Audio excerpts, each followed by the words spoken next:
Hello everyone, welcome to the channel. तो आज हम न्यू टॉपिक पे बात करने वाले हैं प्रेजेंट परफेक्ट टेंस। तो इससे पहले मैंने आपको प्रेजेंट डेफिनेट टेंस भी बताया हुआ है और प्रेजेंट कॉन्टिन्यूस टेंस भी बताया हुआ है। अगर आपने वो दो वीडियोस नहीं देखी हैं तो अभी आप जाके पहले उन कॉन्सेप्ट को समझिए, तो ये प्रेजेंट परफेक्ट टेंस का कॉन्सेप्ट आपको ईजी समझ में आ जाएगा। ठीक है, तो अब इसकी हम पहचान देखते हैं। प्रेजेंट परफेक्ट टेंस एक्चुअल में होता क्या है, इसमें पहचान क्या होती है।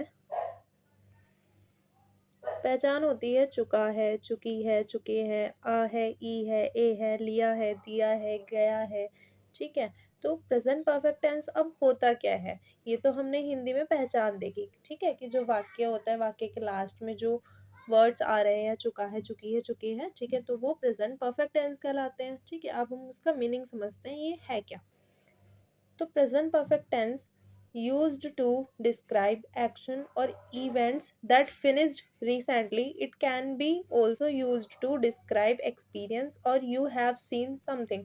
तो इसका मतलब ये है कि कोई प्रेजेंट परफेक्ट टेंस एक ऐसा टेंस है जिसमें डिस्क्राइब करता है एक एक्शन को या कोई इवेंट को, ठीक है, जो हाल ही में खत्म हुआ है। ठीक है, और ये चीज भी बताता है कि आपने कोई चीज एक्सपीरियंस कर रखी है। ठीक है, आपने बहुत टाइम पहले जैसे ताजमहल देखा होगा। ठीक है, आपने ताजमहल देखा है, बट अगर मैं आपसे अभी पूछती हूँ हैव यू सीन ताजमहल, क्या आपने ताजमहल देखा है, ठीक है, तो बहुत से तो आंसर देंगे कि हाँ मैंने देखा हुआ है। ठीक है, तो ऐसे ही ये क्या है, डिस्क्राइब कर रहा है हमारे एक्सपीरियंस को। ठीक है, अब हम हिंदी में कुछ एग्जाम्पल्स देखते हैं। जैसे मैंने नहा लिया है, उसने अपना काम नहीं किया है, उन्होंने ताजमहल देखा है, क्या आपने काल या टेंस पढ़े हैं, आपने खाना क्यों नहीं खाया है। तो ये सारे हिंदी में एग्जाम्पल्स हो गए प्रेजेंट परफेक्ट टेंस के। ठीक है, अब हमारी प्रेजेंट परफेक्ट टेंस में हेल्पिंग वर्ब जो यूज होती है वो होती है हैज और हैव। तो हैज तो हम यूज करते हैं सिंगुलर सब्जेक्ट के साथ। ठीक है, जैसे ही, शी, इट या कोई नाम।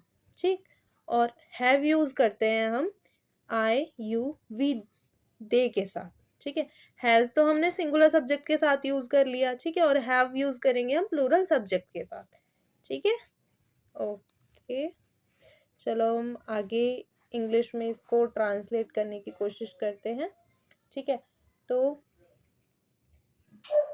सबसे पहले आता है structure of present perfect tense में अफर्मेटिव सेंटेंस। ठीक है, तो अफर्मेटिव में जिसे हम सिंपल टेंस भी कहते हैं। ठीक, तो इसमें क्या होता है, rule, subject, subject has have plus verb की थर्ड फॉर्म प्लस ऑब्जेक्ट। जैसे ये लिखा है मैंने नाश्ता कर लिया है। ठीक, मैंने नाश्ता कर लिया है, तो आई हैव टेकन ब्रेकफास्ट। ठीक है, आई मैंने के लिए क्या यूज करते हैं इंग्लिश में, वर्ड आई। ठीक है, और आई के साथ हम हैव यूज करेंगे, फिर वर्ब की थर्ड फॉर्म यूज की जाती है जो कि टेक की थर्ड फॉर्म टेकन होती है, और नाश्ते को ब्रेकफास्ट कहते हैं। ठीक है, उन्होंने ताजमहल देखा है, उन्होंने मतलब बहुत सारे लोग हैं। ठीक है, तो दे हैव सीन ताजमहल, तो दे प्लूरल सब्जेक्ट हो गया जिस वजह से हमने हैव का यूज किया। ठीक है, उसने अपना गृह कार्य कर लिया है, he has finished his homework. उसने अपना गृह कार्य कर लिया है।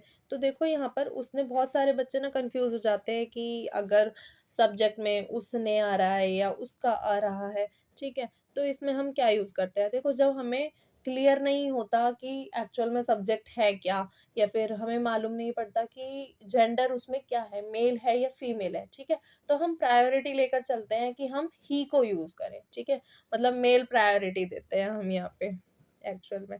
ठीक है, तो उसने अपना गृह कार्य कर लिया है, he has finished his homework. ठीक, वह स्कूल जा चुकी है, she has gone to school.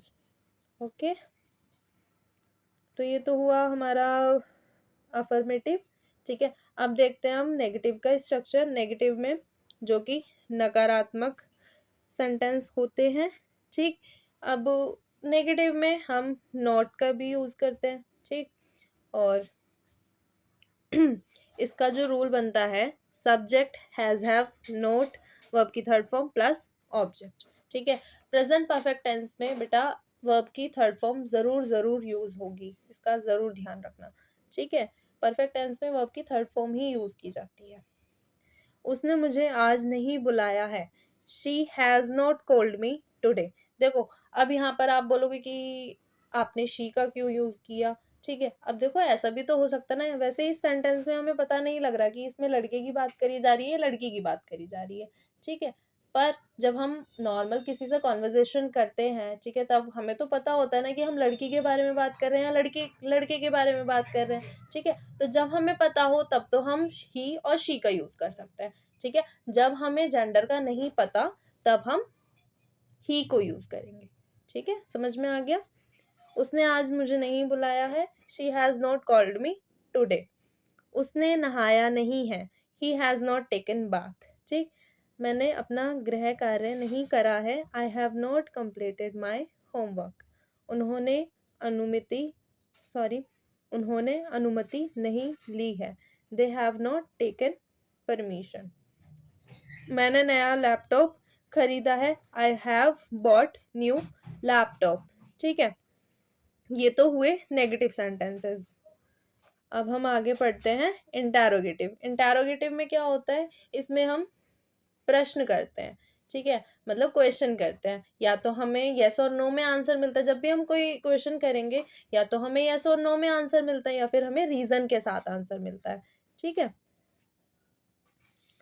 तो इंटरोगेटिव का बेटा स्ट्रक्चर क्या होता है, WH words, has have, subject, not, verb की थर्ड फॉर्म प्लस ऑब्जेक्ट। अच्छा, अब यहाँ पर नोट क्यों आया, देखो क्वेश्चन करने में भी हम कभी कभार नॉट का यूज करते हैं। ठीक है, अब जैसे अभी मैं आपको बताऊंगी इसमें कैसे हमें यूज करना है।